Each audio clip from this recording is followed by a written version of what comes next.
પાર્ટીના તમે જો હું લોકોને અપીલ કરીશું કે આમ આદમી પાર્ટીના કેવા લોકો છે, હપ્તા ઉઘરાવનારા લોકો છે, લોકોને ધમકી આપનારા લોકો છે, લોકોને ડરાવનારા લોકો છે, લોકોને છેતરનારા લોકો છે, લોકોને ગુમરાહ કરનારા લોકો છે, ખોટા ખોટા હવામાં વાતો કરનારા લોકો છે, તે એમની વાતમાં ન આવતા ભારતીય જનતા પાર્ટી જેની કેન્દ્રમાં અને રાજ્યમાં સરકાર છે અને આવનારા દિવસોમાં પણ તાલુકા અને જિલ્લામાં ભાજપની સરકાર બનવાની છે।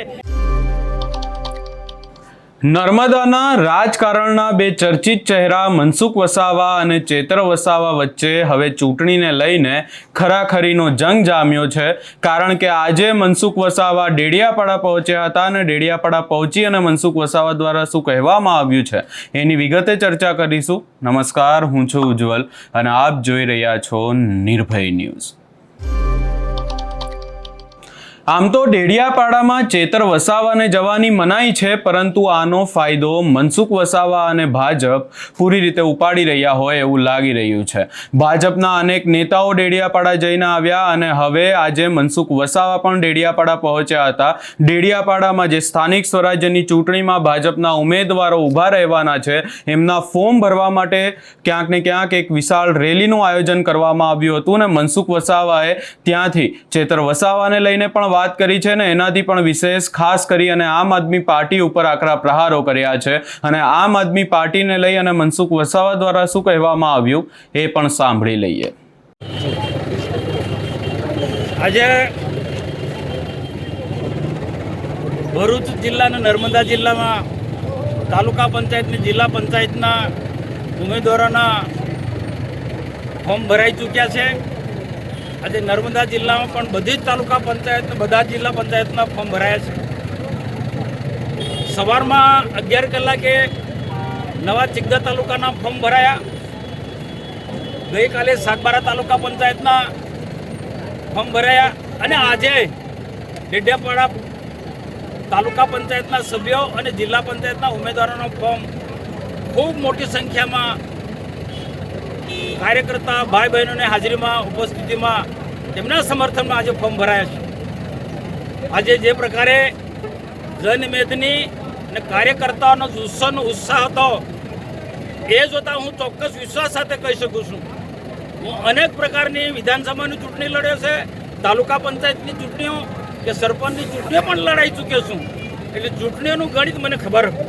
એટલે આ પ્રકારનો જે આજે માહોલ હતો એ માહોલ જોઈને હું કહું છું કે ફરી પણ ડેડિયાપાડા તાલુકા પંચાયત ભારતીય જનતા પાર્ટીની બને છે, નર્મદા જિલ્લા પંચાયત પણ ભારતીય જનતા પાર્ટીની બને છે અને તાલુકાના અને જિલ્લાના બધા જ ઉમેદવારો ભારતીય જનતા પાર્ટીના જીતવાના છે। એટલા માટે વિશ્વાસથી હું કહી શકું છું કે કેન્દ્રમાં ભાજપની સરકાર છે, નરેન્દ્રભાઈ મોદીની સરકાર છે અને કામ કરતી સરકાર છે, અનેક કલ્યાણકારી યોજના લઈને ચાલનારી સરકાર છે। ગરીબોના મધ્યાહન ભોજનની યોજના હોય, વિધવા પેન્શન હોય, વૃદ્ધા પેન્શન હોય, કિસાન સન્માન નિધિ હોય કે પ્રધાનમંત્રી આવાસ યોજના હોય, અનેક પ્રકારના વિકાસના કામો લઈને આ નરેન્દ્રભાઈ મોદીની સરકાર કેન્દ્રમાં ખૂબ સફળતાપૂર્વક ચાલી રહી છે।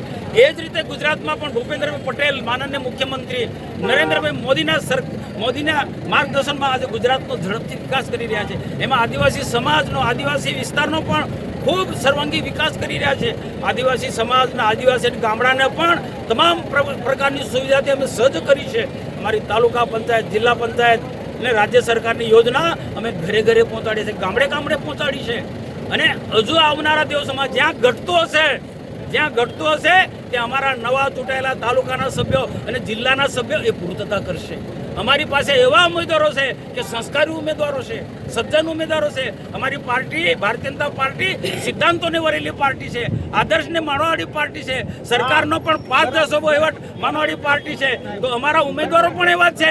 જ્યારે આમ આદમી પાર્ટીના તમે જુઓ, હું લોકોને અપીલ કરીશું કે આમ આદમી પાર્ટીના કેવા લોકો છે, હપ્તા ઉઘરાવનારા લોકો છે, લોકોને ધમકી આપનારા લોકો છે, લોકોને ડરાવનારા લોકો છે, લોકોને છેતરનારા લોકો છે, લોકોને ગુમરાહ કરનારા લોકો છે, ખોટા ખોટા હવામાં વાતો કરનારા લોકો છે, તે એમની વાતમાં ન આવતા ભારતીય જનતા પાર્ટી જેની કેન્દ્રમાં અને રાજ્યમાં સરકાર છે અને આવનારા દિવસોમાં પણ તાલુકા અને જિલ્લામાં ભાજપની સરકાર બનવાની છે।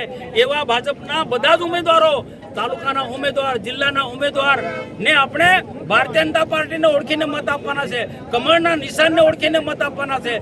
તો હું આશા રાખું છું કે આ નર્મદા જિલ્લા પંચાયત ફરી ભાજપને સત્તામાં બેસાડો અને તાલુકા પંચાયત પણ ચેકડાની અને ડેડિયાપાડાની ને સાતબારીની ફરી ભારતીય જનતા પાર્ટીની બને એના માટે બધાનો સહકાર માંગુ છું, અપીલ કરું છું. ભારત માતા કે જય હિન્દ.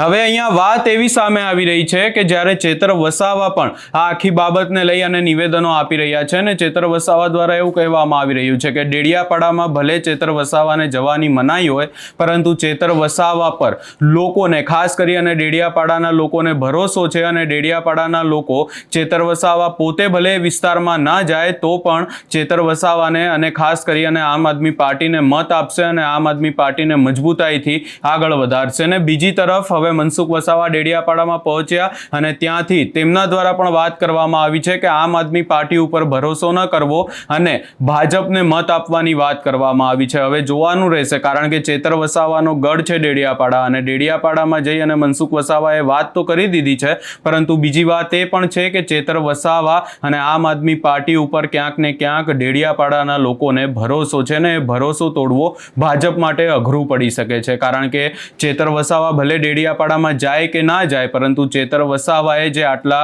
વર્ષોમાં ડેડિયાપાડાના લોકોનો ભરોસો જીત્યો છે એ ક્યાંક ને ક્યાંક આમ આદમી પાર્ટીને ફાયદો પહોંચાડી શકે છે અને ભાજપને એટલું જ નુકસાન પહોંચાડી શકે છે. આ સમગ્ર બાબતે તમારો શું અભિપ્રાય છે અને ખાસ કરી અને મનસુખ વસાવાએ જે નિવેદન આપ્યું છે એને લઈ તમે શું વિચારો છો એ અમને કમેન્ટ કરી જરૂર જણાવશો અને અમારી ચેનલ નિર્ભય ન્યૂઝને લાઇક, શેર, સબસ્ક્રાઇબ કરવાનું ભૂલશો નહીં.